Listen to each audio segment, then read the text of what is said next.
Maria Madalena é uma das mulheres mais rotuladas dos registros históricos cujos temas são bíblicos. De um lado, é chamada de santa e testemunha de um milagre. Do outro, é prostituta e pecadora, e até esposa de Jesus Cristo. Mas de onde será que veio essa polêmica narrativa na qual Madalena teria vivido romance com o próprio Deus vivo? A história, contada em romances populares ou filmes campeões de bilheteria, já é familiar para muita gente. Numa das conspirações mais bem-sucedidas da história, a Igreja Católica teria conseguido ocultar a verdade sobre a vida amorosa de Jesus Cristo. Como qualquer bom judeu de sua época, o Nazareno teria sido casado, e a esposa dele seria ninguém menos do que Maria Madalena, sua discípula mais famosa. Muita gente cresceu ouvindo dizer que Maria Madalena foi uma prostituta e que encontrou Jesus e, arrependida de seus pecados, pediu perdão e passou a segui-lo de forma fiel. No entanto, será que a parte em que diz que ela era uma profissional do sexo da época é verdadeira? Mas afinal, quem foi Maria Madalena? Pecadora, prostituta e impura? Ou uma santa, fiel e seguidora mais querida de Jesus?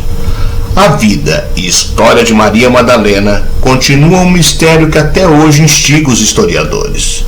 Eu sou o Sidney Góes e você está no Placebo.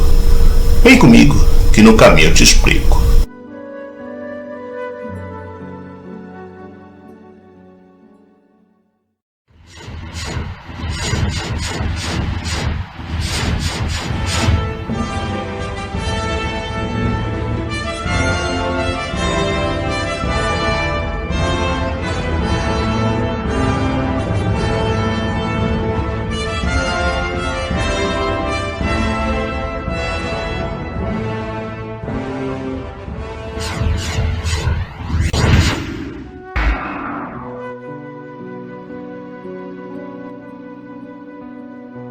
Em janeiro de 2021, o Papa Francisco corrigiu uma das mais duradouras incongruências da Igreja Católica. Francisco instituiu os ministérios do acolitato e leitorado para as mulheres.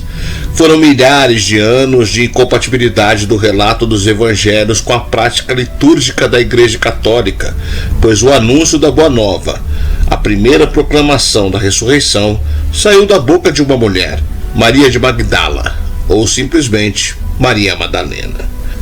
Embora Madalena seja descrita nos evangelhos como uma das proeminentes amigas e discípulas de Jesus, seu apagamento começa no Novo Testamento e se consolida ao longo da história da Igreja. O culto a Madalena torna-se quase clandestino, perpetuado por mulheres que procuram encontrar uma luz, a do ressuscitado, não percebida pelos grossos e frios muros e paredes que encastelavam um clero predominantemente masculino. Mas, de acordo com inúmeras pesquisas e descobertas feitas para resgatar a verdadeira história, o fato de que Maria Madalena era uma pecadora e prostituta é falso, tanto que não existe nenhum registro nos evangelhos que dê a entender que isso era verdade. Tudo indica que esse título para ela tenha sido uma invenção cuidadosa da Igreja, que escolheu certos evangelhos para seguir e outros para ignorar. Dessa forma, a instituição combinou histórias e teceu informações que enterraram a verdade de uma das personagens femininas mais fortes da literatura antiga. A bíblica Maria Madalena não só não era uma prostituta, como era reverenciada como um apóstolo de Jesus. Tanto que essa revelação teria forçado a Igreja a mudar o seu pensamento de forma dramática. Tudo porque a instituição ecumênica queria mostrar Maria Madalena como uma grave pecadora arrependida ou um exemplo de mulher redimida pela fé. E isso foi feito por um motivo. Em outras teorias, Madalena teria sido esposa de Jesus e mãe de seus filhos. Ainda em outros estudos, ela seria um dos mais importantes apóstolos, uma pregadora e uma santa. São muitas as hipóteses, mas o que se sabe com absoluta certeza é que ela não era uma prostituta, pois não há nenhuma menção real da prostituição em relação a Maria Madalena em quaisquer versículos da Bíblia. É verdade, sim, que ela se considerava uma pecadora nos relatos da Bíblia, mas poderia ser referência a uma série de outras coisas. Seus pecados são mencionados brevemente, na parte que conta que, antes de sua devoção a Cristo, ele a teria livrado de 7 demônios. Porém, isso é muito vago e pode ser interpretado de várias maneiras.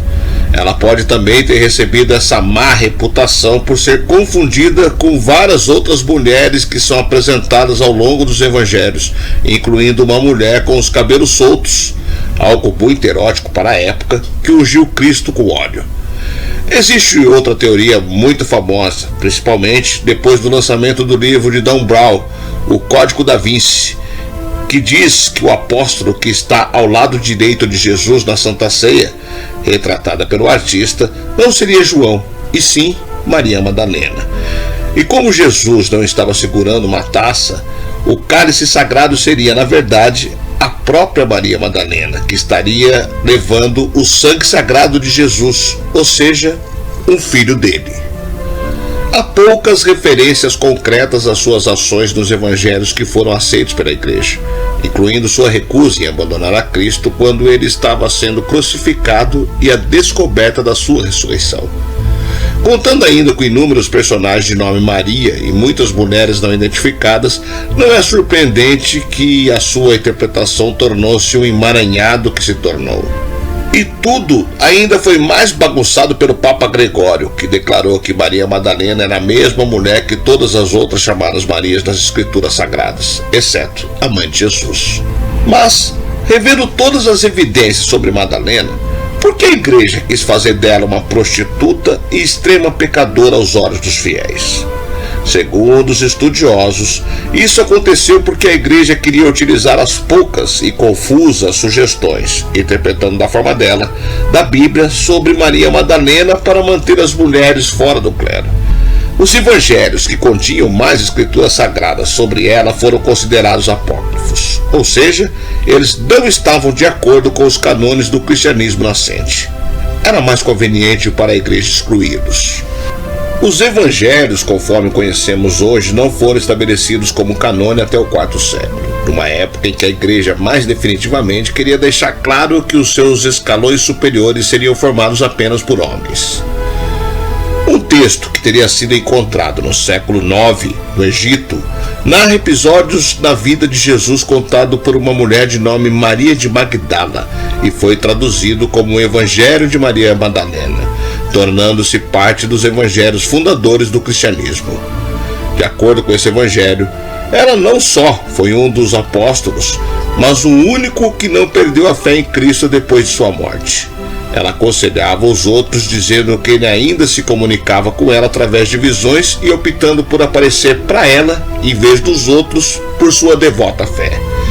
Este evangelho revelador, obviamente, se tornou uma ameaça para a igreja e sua doutrinação fielmente masculina. As mesmas ideias que estavam por trás da criação da Maria Madalena como uma prostituta estavam por trás da divinização da Virgem Maria. Tudo porque as mulheres eram consideradas criaturas sexuais, o que formava a sua identidade nas épocas antigas. A mãe de Jesus, por exemplo, raramente é referida em outras situações além de seu estado virginal. As restrições sobre as mulheres judias na Palestina eram bastante severas na época de Maria Madalena, momento em que o judaísmo esteve mais ferozmente empenhado na luta para preservar sua identidade contra as influências da cultura helenística. As mulheres judaicas da Judéia e da Galiléia estavam sujeitas a interpretações cada vez mais rigorosas da Torá e as regras ainda mais elaboradas. A sociedade da Palestina durante o século I era uma das mais patriarcais e conservadoras de todas, de forma que era muito difícil para uma mulher ter uma vida independente. Em grande parte, as mulheres judias estavam restritas às tarefas domésticas e eram legalmente propriedade dos homens, de seus pais enquanto não eram casadas, depois passavam a ser de seus maridos. Elas não tinham autorização para receber educação e, caso precisassem de alguma renda para complementar os recursos do lar, elas deveriam realizar atividades domésticas. A explicação do historiador judaico-romano Joséfo do século I diz muito bem sobre isso. A mulher, diz a lei, é em todas as coisas inferior ao homem. Deixe-na, portanto, ser submissa, não para sua humilhação, mas para que ela possa ser dirigida, porque a autoridade foi dada por Deus para o homem. Assim, uma das únicas formas prováveis para uma mulher ser independente financeiramente naquela época seria o divórcio por parte do homem ou a viuvez, principalmente se a mulher pertencesse a uma família de classe alta.